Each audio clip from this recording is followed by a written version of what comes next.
Friends, આજની મારી વાર્તા એક પ્રેરણાદાયી સ્ટોરી છે. પ્લીઝ ખાસ સાંભળજો અને વિડીયો પસંદ આવે તો શેર કરજો. બજારમાંથી ઘરે આવતા જ દમયંતીબેન થાકી ગયા હતા. શ્વાસ ચડતો હતો. હવે દમયંતી બહેન 75 વર્ષની ઉંમરે પહોંચેલા. હવે થાક્યા પાક્યા રહેતા. શરીર પણ પહેલાં જેવું થોડું રહે છે. જુવાની એ તો જુવાની છે, પણ બુઢાપો અઘરો છે ભાઈ, આવું દમયંતીબેન વિચારતા હતા. શરીરમાં નાની મોટી બીમારીઓએ ઘર કર્યું હતું અને અવારનવાર બીમાર પડતા. બીપી, સુગર, કોલેસ્ટ્રોલ બધા સગી માસિયાર બહેનની જેમ શરીરમાં ઘૂસી ગયા હતા અને આ બધી બીમારીમાંથી તે હમણાં જ સાજા થયા હતા. આજે શરીરમાં થોડું સારું લાગતું હતું એટલે નાહી ધોઈને ભગવાનના મંદિરે જવા નીકળ્યા. દર્શન કરી ઘરે પાછા ફરતી વખતે થોડો થાક લાગ્યો અને ઘરમાં પહોંચતા તો હાંફી ગયા. ધીમે ધીમે ઘરની દિવાલો પકડી અંદર પ્રવેશ્યા. સિટિંગ રૂમમાં આવ્યા અને સોફા પર બેઠા. શરીરે ખૂબ પરસેવો વળેલો હતો. થોડીક નિરાંત થઈ, પંખાની હવા ખાધી અને પોતાની વહુ નિરાલીને કહ્યું, હું મંદિરેથી આવી ગઈ છું, મારા માટે કોફી મૂકજે બેટા. નિરાલી રસોડામાં વ્યસ્ત હતી. તેને ફક્ત હા પાડી અને વાતાવરણ શાંત પડી ગયું. દમયંતી બહેનને સંતાનમાં એક પુત્ર અને એક પુત્રી હતા. પુત્ર વૈભવ એક સારી કંપનીમાં જોબ કરતો હતો. પુત્રી શિવાની અમેરિકામાં સાસરે હતી. વૈભવના મેરેજ 8 વર્ષ પહેલાં નિરાલી સાથે થયા હતા. તેને 5 વર્ષનો પુત્ર હતો. તેનું નામ આયુષ હતું. વૈભવ તેના કંપનીના કામમાં વ્યસ્ત રહેતો અને આયુષ સ્કૂલે જતો.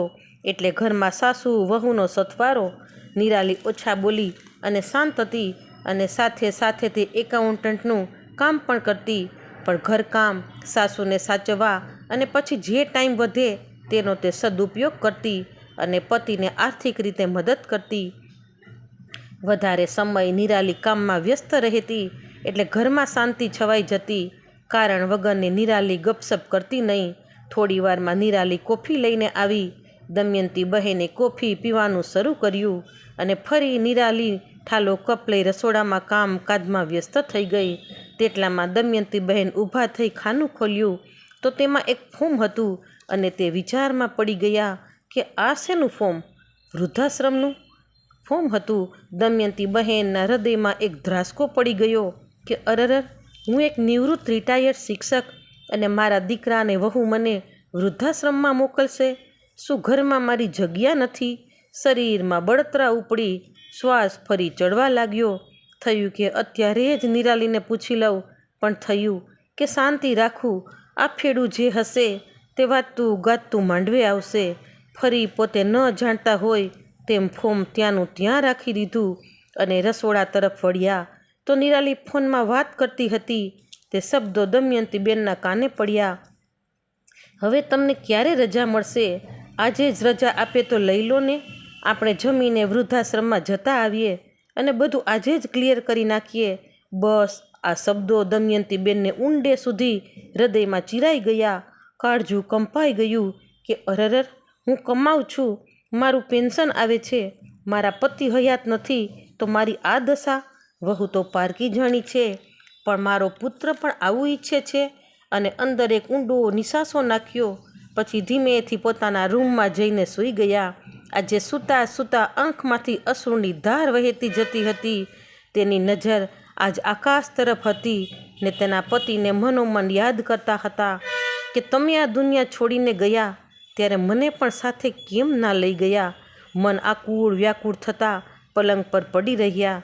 આજે દમયંતી બહેન વિચારો અને યાદોના ચક્ર વ્યૂહથી લડતા લડતા થાક્યા અને થાકીને સૂઈ ગયા.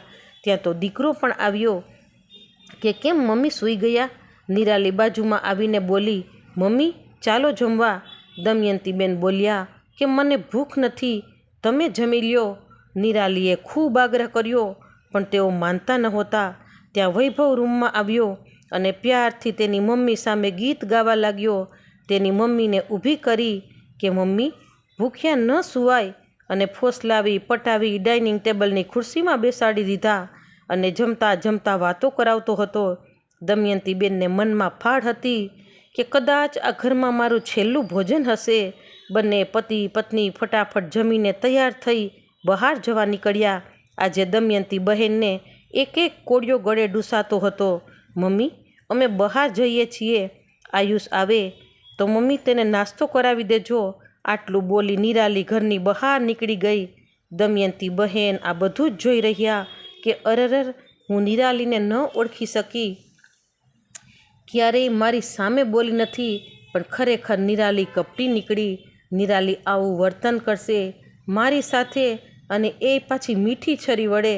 ખરેખર જોવને તો મારો દીકરો ને વહુ મને મીઠી છરીએ કાપે છે.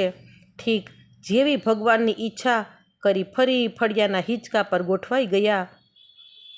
તેટલામાં આયુષ આવ્યો અને દમયંતી બેન તેને જમાડવાના લાડ પ્યારમાં સચવાઈ ગયા અને આયુષને હિંચકાવા લાગ્યા. ફરી થયું કે ચાલ પેલું ફોર્મ જોઈ લઉં, વાંચી લઉં. જોયું, વાંચ્યું તો આ શું? ફોર્મમાં લખેલું નામ વાંચી તેઓ સ્તબ્ધ થઈ ગયા. તેમણે આંખો બંધ કરી. સાંજના 5 વાગ્યા હતા. નિરાલી અને વૈભવ ઘરે પાછા ફર્યા ત્યારે જોઈ રહ્યા કે આ શું? સામે સોફા પર નિરાલીના પપ્પા બેઠા હતા. નિરાલીના મમ્મી મમતા બહેનનું અકસ્માતમાં મૃત્યુ થયું હતું. નિરાલીના પપ્પાએ જ નિરાલીને ઉછેરી હતી, ભણાવી ગણાવી હતી. દીકરીને દુઃખ ન થાય તે માટે બીજા ઘરનું પણ વિચાર નહોતો કર્યો. પણ આજે દમયંતી બહેને વૃદ્ધાશ્રમનું ફોર્મ જોયું તો તેમાં જયંતિભાઈનું નામ હતું. જયંતિભાઈ કે જે વૈભવના સસરા થાય. તરત જ દમયંતી બહેને દીકરા વહુ પરનો ક્રોધ ઉતરી ગયો. તે સમજતા હતા કે દીકરોને વહુ મને મોકલવાની વાત કરે છે, પણ વાત દમયંતી બહેનની નહીં પણ જયંતિભાઈની હતી. નિરાલી શાંત અને સરળ હતી. ઘરમાં સાસુ કે પતિને કહી શકતી નહોતી કે મારા પપ્પા મારી સાથે રહેશે. પણ આજે જયંતિભાઈને પોતાના ઘરે જોઈ નિરાલી સ્તબ્ધ બની ગઈ. ત્યારે દમયંતી બહેન બોલ્યા કે કેમ નિરાલી બેટા, એક વ્યક્તિની વધારે રસોઈ તારાથી નહીં બની શકે? નિરાલી સાસુના ખોળામાં પોતાનું માથું રાખી રડવા લાગી અને દમયંતી બહેન તેના પર હાથ ફેરવતા ફેરવતા વહાલ વરસાવતા હતા. વૈભવ ઊભો ઊભો બધું જોતો હતો. ત્યારે દમયંતી બહેન ખૂબ કડક અવાજમાં બોલ્યા કે વૈભવ, શું મેં તને આટલા જ સંસ્કાર આપ્યા છે? માફી માગ તારા પપ્પાજીની. વૈભવ પણ ભાવુક થઈ ગયો. ત્યારે દમયંતી બહેન બોલ્યા કે એક દીકરીની ફરજ તેના સાસુ સસરાની સેવા કરવાની છે, તો પછી એક જમાઈની ફરજ તરીકે તું આ શું કરી રહ્યો હતો? જયંતિભાઈને વૃદ્ધાશ્રમમાં મોકલવાની વાતનો તને વિચાર પણ ન આવવો જોઈએ. આજથી જ જયંતિભાઈ આપણી સાથે આપણા જ ઘરમાં રહે છે. અને 8 આંખમાંથી આજે મોતી જેવા અશ્રુ નીકળતા હતા કે જે ખુશીના હતા. જયંતિભાઈ ના પાડતા હતા, પણ દમયંતી બહેને તેની એક ના સાંભળી કે જો ભાઈ, તમારી દીકરી મારી સેવા કરે છે તો પછી મારો દીકરો તમારી સેવા કેમ ન કરી શકે? મિત્રો, આ સ્ટોરી ખૂબ સમજવા જેવી છે. એકની એક દીકરી હોય, સાસરે જતી રહે, પછી છોકરાઓએ જમાઈ તરીકે નહીં પણ એક દીકરો બનીને રહેવાનું છે. કેમ કે યાદ રાખજો, જેમના માતા પિતાને એક દીકરી છે ને, તે એકલતા અનુભવતા હોય, પણ જ્યારે દીકરીનો સંબંધ થાય ત્યારે જમાઈમાં તેને પોતાનો દીકરો છે તેવા દર્શન થતા હોય. તો ફ્રેન્ડ્સ, જો આ સ્ટોરી ગમે તો લાઈક કરો, શેર કરો, સબસ્ક્રાઈબ કરો. Thanks for watching.